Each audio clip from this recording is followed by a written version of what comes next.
رمضان کے مہینے کو پائے اور اس مہینے کو پا کر بھی وہ اگر اللہ سے اپنی مغفرت نہ کروا سکے، عاجزی اور انکساری کے ساتھ، استغفار کے ساتھ، اللہ کے سامنے رو کر گڑ گڑا کر اگر وہ اللہ سے اپنی بخشش نہ کروا سکے تو اس سے بڑا بدنصیب کوئی نہیں۔ جناب محمد رسول اللہ صلی اللہ علیہ وسلم ایک مرتبہ جمعے کے دن ممبر پر تشریف لاتے ہیں۔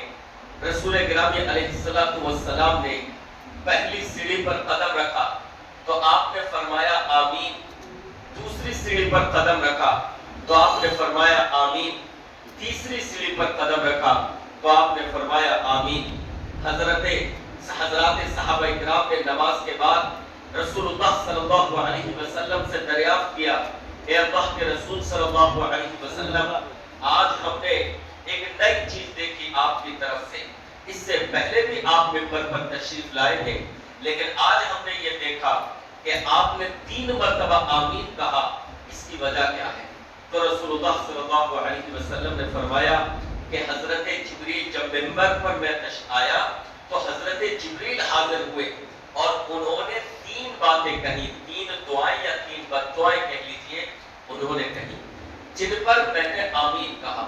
ان 3 میں سے ایک یہ تھی کہ آپ نے فرمایا کہ حضرت جبریل نے فرمایا کہ جو شخص رمضان کا مہینہ پائے اور اس مہینے میں اپنی مغفرت نہ کروا سکے وہ بدنصیب ہو۔ تو کہتے ہیں اس پر میں نے آمین کہا۔ دن کون سا؟ جمعہ کا۔ موقع کون سا؟ ممبر پر چڑھنے کا۔ دعا کرنے والے حضرت جبریل، آمین کہنے والے آخری رسول جناب محمد رسول اللہ صلی اللہ علیہ وسلم، جو رمضان کا مہینہ پائے اور اپنے رب سے بخشش نہ کروا سکے۔ یہ وہ پاک مہینہ ہے، یہ وہ رحمتوں والا مہینہ ہے۔ رب کی رحمت جوش میں ہوتی ہے، رب کی رحمت جوش میں ہوتی ہے اور وہ بندوں کو کے لیے اعلان کرتی ہے، اے بندوں نیکیاں انجام دینے والوں نیکیاں کرو اور برائیاں کرنے والوں باز آ جاؤ۔ یا باغی الخیر اقبل وباغ یا باغی الشر اقصر، اے نیکیوں کو انجام دینے والوں آگے بڑھو اور اے برائیاں کرنے والوں اب رک جاؤ، اب ٹھہر جاؤ۔ کیا رمضان میں بھی تم گناہوں سے باز نہیں آؤ گے؟ کیا رمضان میں بھی تم گناہوں سے توبہ نہیں کرو گے؟ ویا باغی الشر اقصر، اے گناہ کرنے والوں اب رک جاؤ، اب اپنے قدموں میں ٹھہراؤ پیدا کر لو، اب معافی کا وقت ہے، اللہ سے معافیاں مانگنے کا وقت ہے۔ تو میرے بھائیوں، رمضان المبارک یہ وہ مہینہ ہے کہ جس میں اللہ رب العالمین سے ہمیں اپنے گناہوں کی بخشش طلب کرنی چاہیے۔ یہ مبارک مہینہ، اس کی رحمتیں، اگر ہم اس مہینے میں اپنے رب کو نہ منا سکے تو یقین جانیے کہ ہم سے بڑا بدنصیب کوئی نہیں ہے۔ اللہ رب العالمین سے بخشش طلب کرنا، اللہ رب العالمین سے استغفار کرنا، یہ وہ چیز ہے کہ انبیاء کرام نے اس پر پابندی برتی۔ آپ قرآن مجید میں دیکھیں کہ انبیاء کرام کے آپ کو دعائیں ملیں گی کہ وہ اپنے رب سے کیسے مغفرت کی دعا فرماتے ہیں۔ نبیوں سے بڑھ کر کوئی ہے؟ اللہ کے بعد سب سے بڑا مقام و مرتبہ کس کا ہے؟ انبیاء کا۔ انبیاء کا، اللہ کے بعد سب سے بڑا مقام و مرتبہ انبیاء کرام کا۔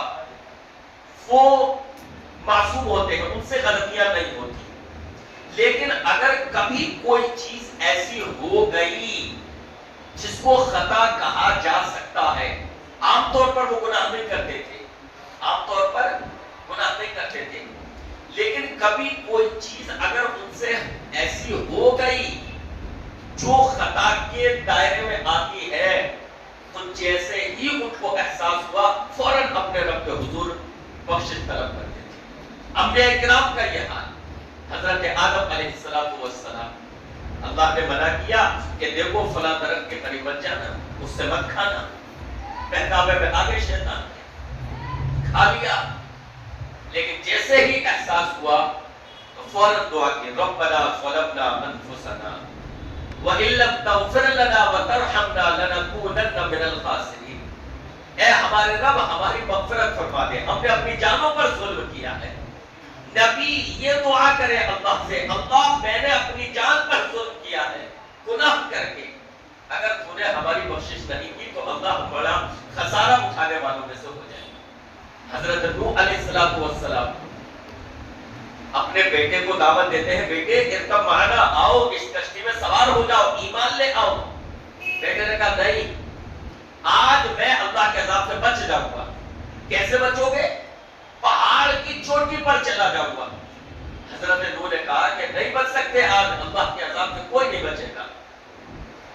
تو بیٹے نے کہا کہ نہیں میں بچ جاؤں گا۔ یہ گفتگو چل رہی تھی کہ موجیں درمیان میں آ گئی اور ان کا بیٹا ڈوبنے لگا، جو کافر تھا۔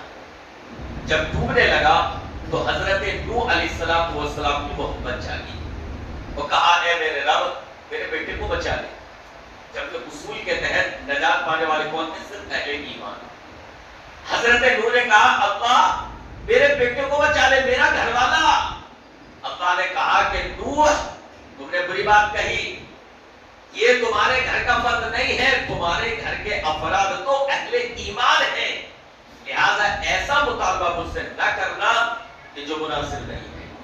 حضرت نوح علیہ السلام کو اپنی خطا کا احساس ہوا، اپنی غلطی کا احساس ہوا، فوراً رب کے حضور دعا کی، اے میرے رب رب انی اعوذ بک ان، اے میرے رب میں تیری پناہ میں آتا ہوں کہ میں تجھ سے وہ مطالبہ کروں جس کا مجھے علم نہیں ہے۔ اللہ اگر تو نے میری مغفرت نہ فرمائی تو میں خسارہ اٹھانے والوں میں سے ہو جاؤں گا۔ انبیاء کرام میں سب سے آخری رسول ہمارے اور آپ کے نبی جناب محمد رسول اللہ صلی اللہ علیہ وسلم، آپ کی بخشش میں کوئی شک ہے؟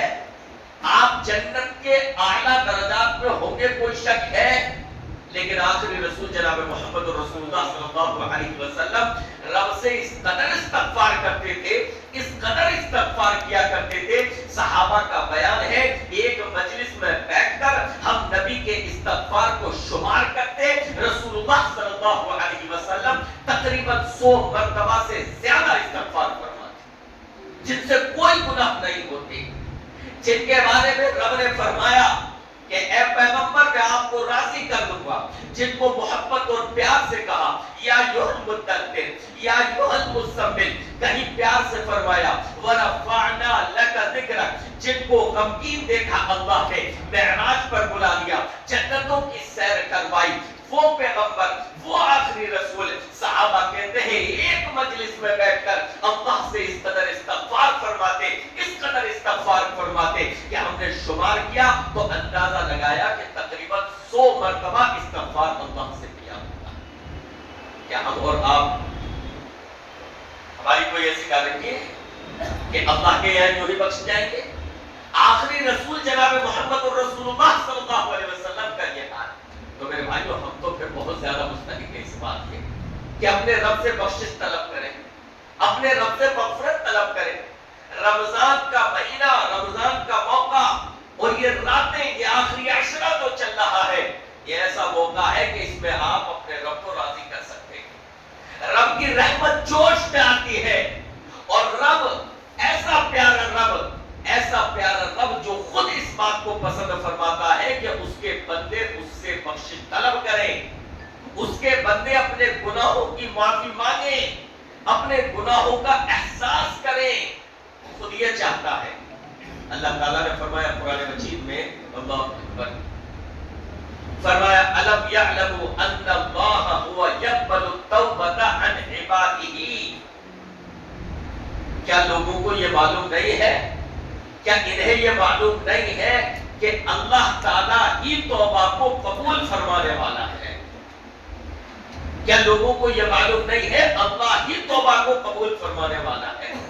تو وہ تو خوش ہوتا ہے، وہ اپنے بندوں کی توبہ سے اس قدر خوش ہوتا ہے، اس قدر خوش ہوتا ہے کہ جناب محمد رسول اللہ صلی اللہ علیہ وسلم نے مثال دی۔ اللہ اکبر، ایسا رب، اتنا پیارا رب کہ بندے گناہ کرتے ہیں، گناہوں پر توبہ کرتے ہیں تو اسے خوشی ہوتی ہے کہ میرا بندہ جانتا ہے کہ اس کا رب ہے تو اس کے گناہوں کو معاف فرمانے والا ہے۔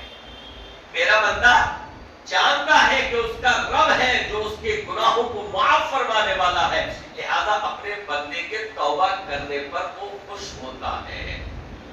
حدیث میں جناب محمد رسول اللہ صلی اللہ علیہ وسلم نے فرمایا، لوگوں تمہارے رب کو تمہارے توبہ کرنے سے اس قدر خوشی ہوتی ہے، اس قدر خوشی ہوتی ہے، جیسے مثال دی کہ ایک شخص ہو، وہ سفر کر رہا ہو، اس کی ایک سواری ہو، سواری پر اس کے کھانے پینے کا سامان ہے، پھر اچانک وہ سواری گم ہو جائے، کہیں کھو جائے، اس کا ساز و سامان پورا اسی پر ہے، وہ جنگل میں ہے، کوئی اس کی مدد کرنے والا نہیں ہے، کوئی اس کی مدد کرنے والا نہیں ہے، اس کی سواری کھو گئی، اسی پر اس کا سامان ہے، وہ اپنی سواری کو تلاش کرتا ہے، اب اس کی سواری ملتی نہیں ہے، مایوس ہو کر آ کر وہ لیٹ جاتا ہے، مایوس ہو گیا، میری سواری گم ہو گئی، کھانے پینے کا سامان بھی اسی پر ہے، اب وہ چلی گئی تو گویا کہ اب میں بھی ہلاک بھوکا پیاسا اس جنگل میں مر جاؤں گا، وہ مایوس ہو کر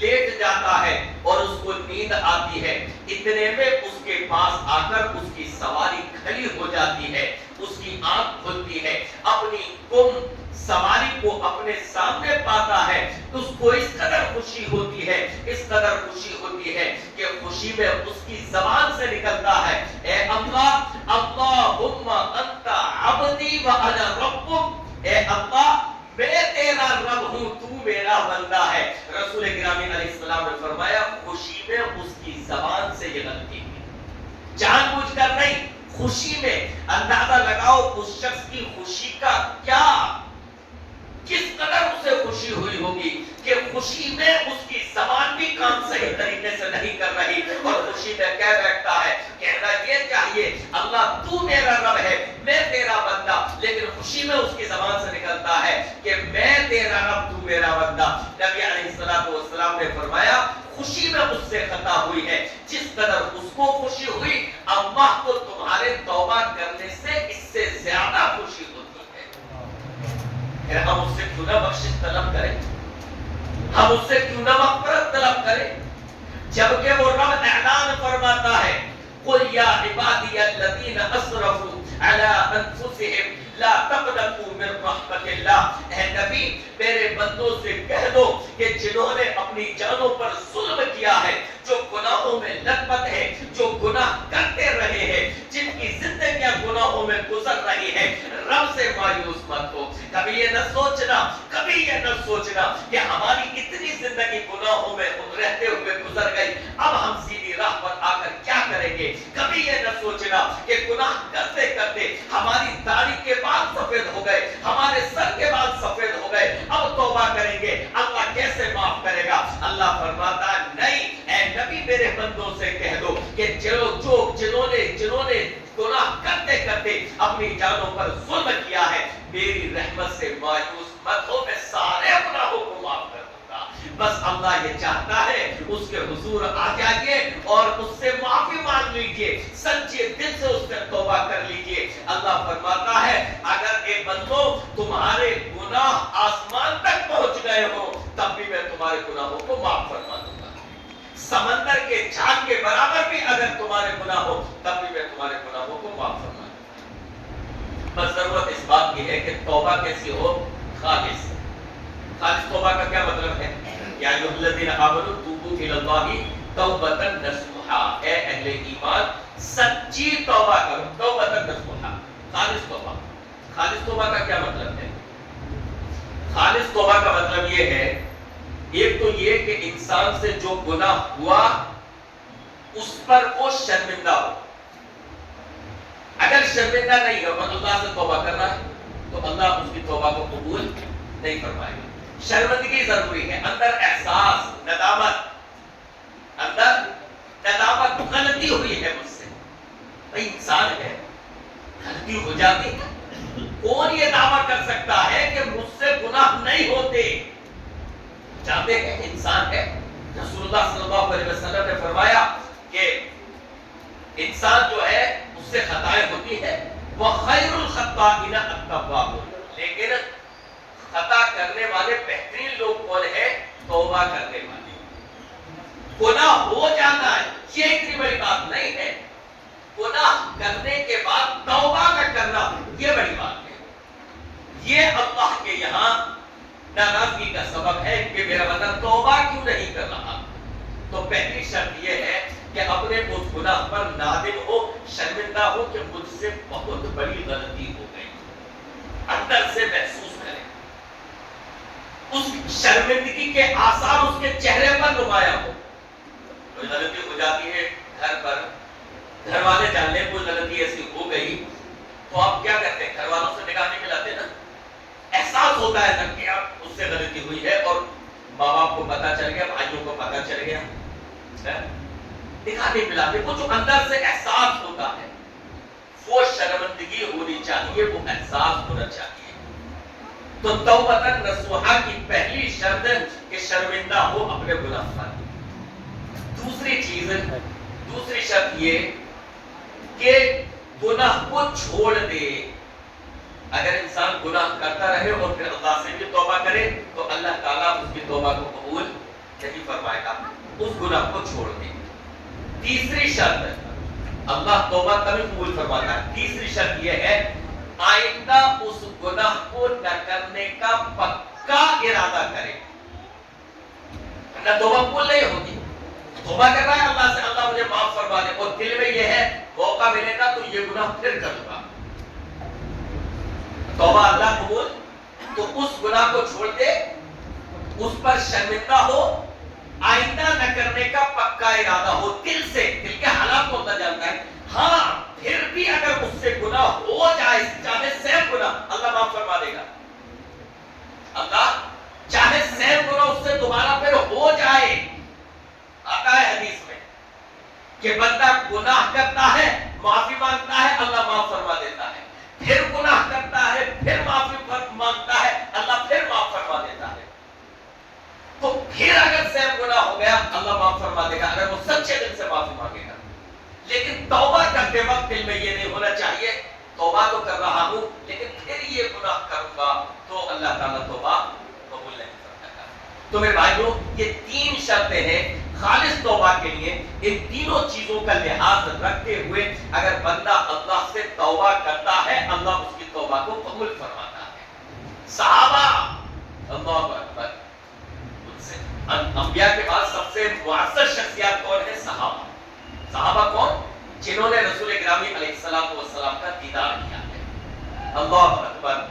ان سے خوش نصیب, ان کی خوش نصیبی کے کیا کہتے ہیں, جنہوں نے ایمان کی حالت میں نبی سے ملاقات کی, جنہوں نے ایمان کی حالت میں نبی کا دیدار کیا, جنہوں نے نبی سے مصافحہ کیا, جنہوں نے نبی کی اقتدا میں نمازیں پڑھی, جو نبی کے سونے جاگنے کے گواہ, جو نبی کے حج اور عمرے کے گواہ, جو نبی کا مسکرانا ملاحظہ کرے, جو نبی کا رونا ملاحظہ کرے, جو نبی کی پوری زندگی کے گواہ, جن کے سامنے قرآن مجید نازل ہوا, جنہوں نے قرآن مجید کو نبی سے سمجھا, جنہوں نے قرآن مجید کی تعلیم نبی سے حاصل کی, ان سے زیادہ معزز اور خوش نصیب کون ہوگا.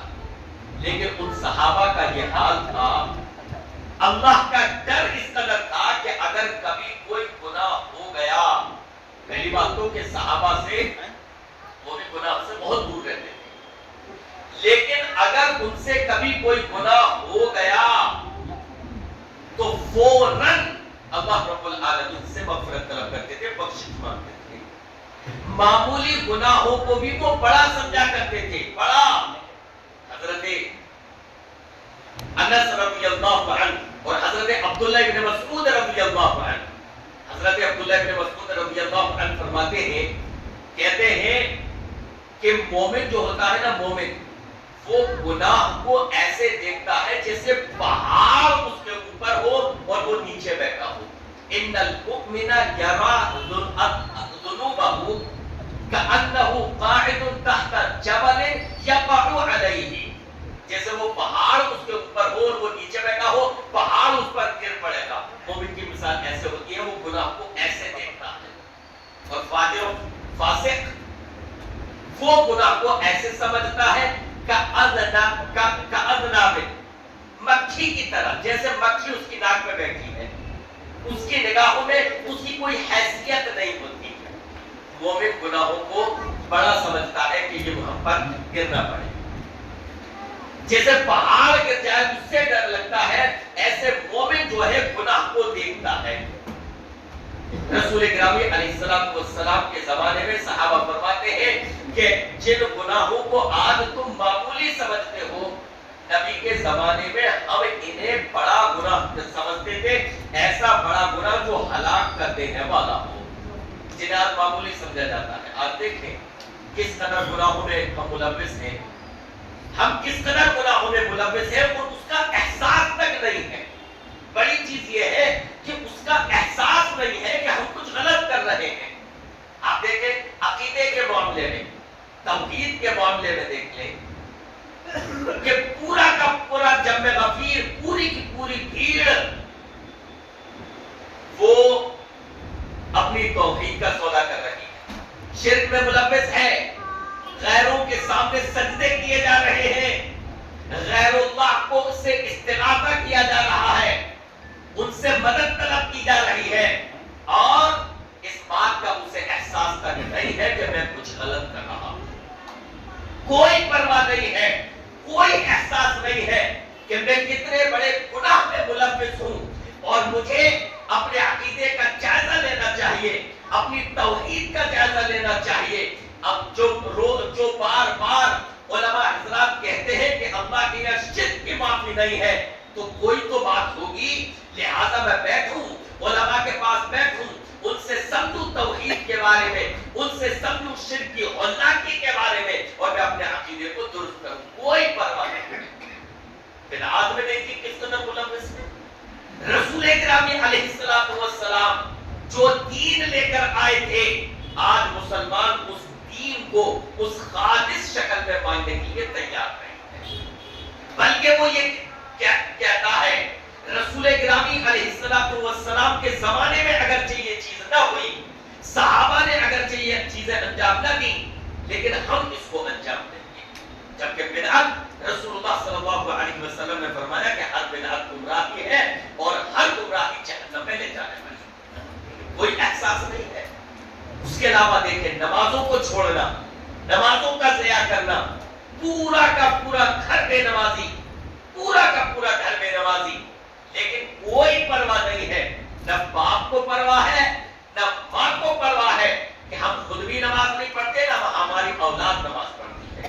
اس کے علاوہ اور جو دنیا میں مختلف قسم کے گناہ ہیں، ایسے گناہ، ایسے گناہ کہ جن کا تصور ہمارے بڑے بوڑھے نہیں کر سکتے. یہ جو ہاتھوں میں اینڈرائڈ موبائل آیا، اس کے ذریعے ہمارے بچے بچیاں، ہمارے نوجوان کس طرح کے فتنوں میں مبتلا ہو گئے، اس کا احساس نہیں ہے. ہمارے بڑے بوڑھوں کو، ہمارے بزرگوں کو ان چیزوں کا اندازہ بھی نہیں ہوگا کہ یہ جو اسمارٹ فون آیا ہے، یہ سہولیات کے ساتھ ساتھ اپنے ساتھ کتنے بڑے فتنے لے کر آیا ہے. اس موبائل نے گناہوں کے دروازے ہمارے گھروں کے اندر کھول دیے ہیں.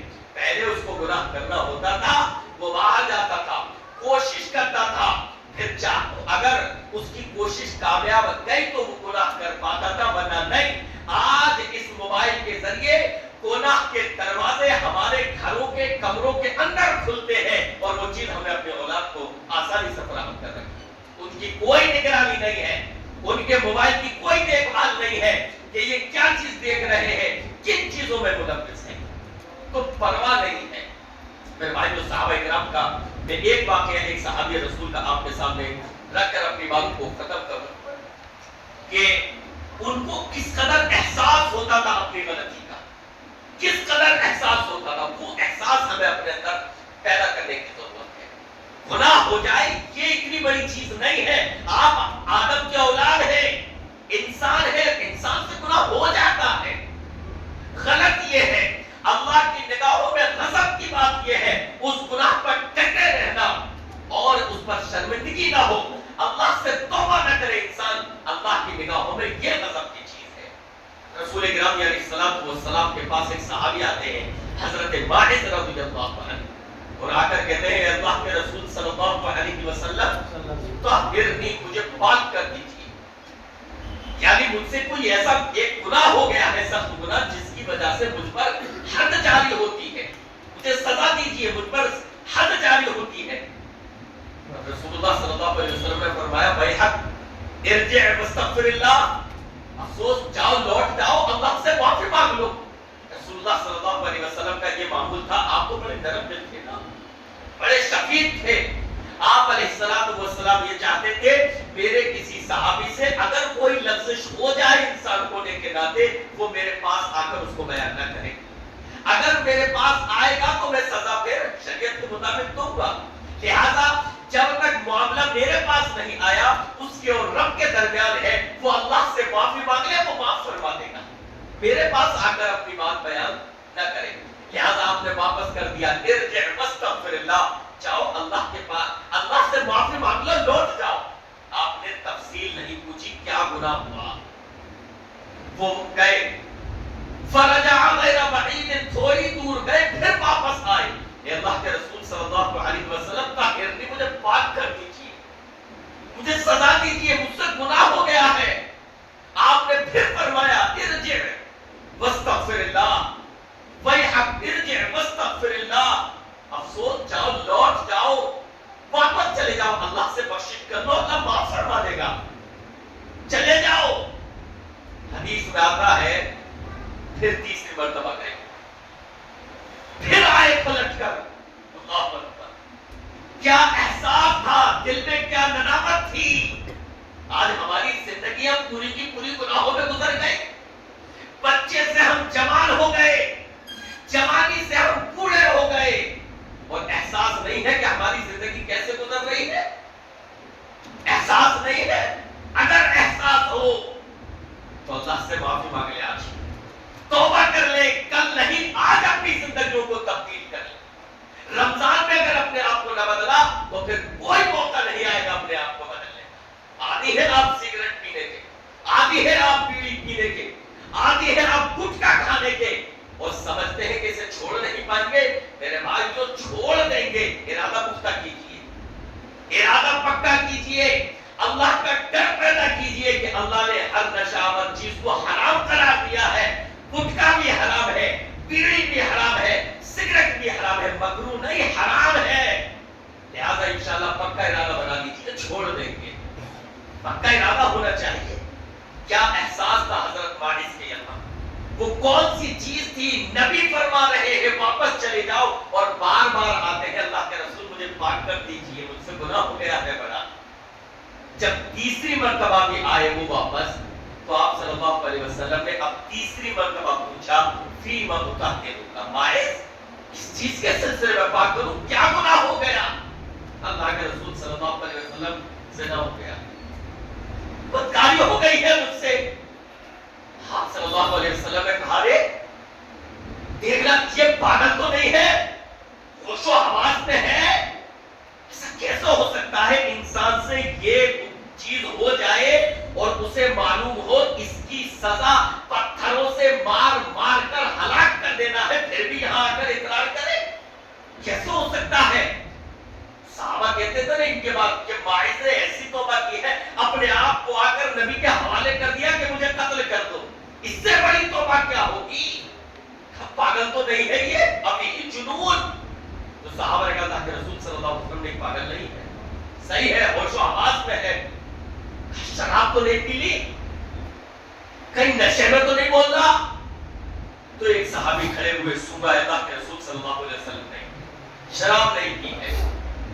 تو آپ نے کہا ماعز واقعی تم سے یہ گناہ ہو گیا ہے؟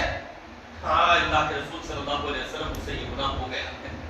تو آپ نے پھر حکم دیا اور رجم کر دیا گیا حضرت ماعز۔ صحابہ باتیں کرنے لگے، گفتگو کرنے لگے۔ بعض صحابہ نے کہا ماعز نے بڑا برا کیا، بڑا گندا کام کیا۔ بعض صحابہ نے کہا نہیں، ماعز سے اچھی توبہ کس کی ہوگی؟ گناہ تو ہو جاتا ہے، انسان ہے، مگر اس سے اچھی توبہ کس کی ہوگی؟ اس نے اپنے آپ کو آ کر نبی کے حوالے کر دیا، اللہ کے رسول مجھے سزا دے دیجیے، قتل کر دیجیے۔ رسول گرامی علیہ السلام والسلام صحابہ کی ان باتوں کے درمیان تشریف لائے اور کہا ماعز کے لیے دعائے مغفرت کرو۔ اس کے بعد آپ نے فرمایا اللہ کی قسم ہے، اللہ کی قسم ہے، ماعز نے ایسی توبہ کی ہے، ماعز نے ایسی سچی توبہ کی ہے، اگر ماعز کی توبہ کو پوری امت پر تقسیم کر دیا جائے تو کافی ہو جائے. ماعز کی توبہ کو پوری امت پر تقسیم کر دیا جائے تو کافی ہو جائے. میرے بھائیوں وہ سچی توبہ وہ خلوص کے ساتھ وہ دل کے ساتھ اگر ہم کریں تو انشاءاللہ اللہ تعالیٰ قبول فرما لے گا. اللہ تعالیٰ سے دعا ہے کہ رب العالمین ہمیں اپنے رب سے لو لگانے کی اللہ توفیق عطا فرمائے, اپنے گناہوں پر نادم اور شرمندہ ہونے کی توفیق عطا فرمائے. اللہ تو ہمیں توبہ کرنے کی توفیق عطا فرما, زیادہ سے زیادہ بخشش طلب کرنے کی, استغفار کرنے کی اللہ تعالیٰ توفیق عطا فرمائے. کہنے سننے سے زیادہ اللہ تعالیٰ عمل کرنے کی توفیق عطا فرما دے. آمین یا رب العالمین.